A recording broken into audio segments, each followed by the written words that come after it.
안녕하세요. 여러분의 부동산 투자 얘기를 환하게 밝혀드리는 정준환의 부동산 레시피입니다. 이번 시간에는 전번 일부 영상에 이어서 두 번째 영상인데요. 목표 설정부터 마무리까지에 대한 얘기를 5가지를 드리도록 하겠습니다. 6번째는 부동산은 타이밍이다. 이 얘기를 드리고 싶은데요. 무슨 얘기를 하는 거냐면 사는 게 싸게 샀다고 해서 다 좋은 건 아니에요. 매도하는 타이밍에 적절하게 가격을 제값을 받을 수 있는 게 훨씬 더 중요하죠. 예전에 이런 경우가 있었어요.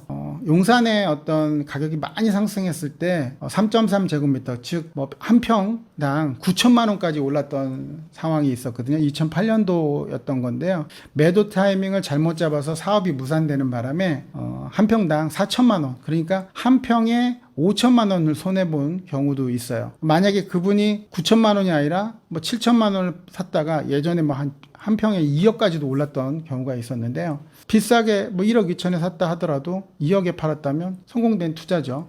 어떤 분은 9천만 원에 샀는데 사업이 무산돼서 4천만 원에 파는 경우도 생기는 거고요. 이게 그래서 매도 타이밍을 잘 잡는 게 훨씬 더 중요하죠. 부동산은 매수보다는 매도 타이밍이 중요하다. 이 얘기를 드리고 싶고요. 7번째는 판단 그리고 실행하라. 무슨 얘기냐면 이런 비유를 한번 해볼게요. 맞선을 많이 봤다고 과연 결혼을 빨리 할 수 있을까? 무슨 얘기냐?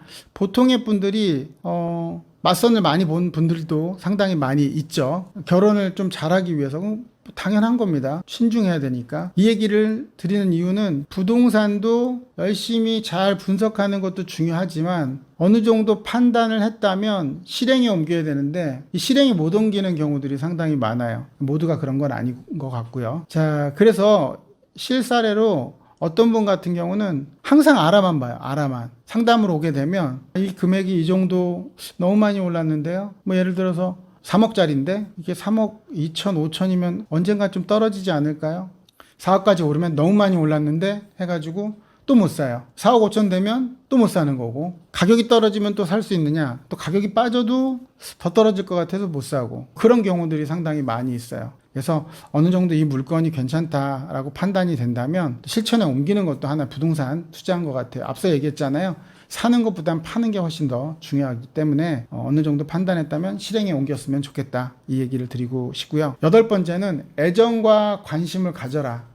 라는 부분이에요. 왜 우리가 이제 부동산을 사놓고 잊어버리는 경우도 있어요. 그게 잘못됐다라는 거는 아닌데, 보유를 하게 되면 재산세라든가 종부세를 내게 되겠죠. 내가 갖고 있는 물건에 들어가는 비용, 내가 샀다면 이 부동산이 계속 오르고 있는지, 시세도 좀 파악하고 이 지역이 호재가 있는지 없는지, 애정과 관심을 갖는 것도 상당히 중요하다고 생각을 해요. 부동산을 매입하고 난 이후에 관리 차원에서라도 되게 중요하다라고 생각이 들고요. 9번째는 작은 것에 연연하지 말라. 이 얘기를 드리고 싶어요. 타이밍이 아까 중요하다고 했는데 사는 타이밍도 그런 것 같아요. 좀 싸게 사고 싶잖아요. 사람의 심리니까 당연한 거죠. 어떤 지역이 괜찮다라고 판단이 섰는데 급매를 사고 싶어서 온 부동산을 다 가는 경우가 많아요. 좀 급매가 나오지 않았을까. 근데 한번 생각해 보자고요. 만약에 갑자기 호재가 없던 지역에 부동산을 막 돌아다녀서 여러 군데 가게 되면 가장 좋은 물건의 소유자에게 부동산들이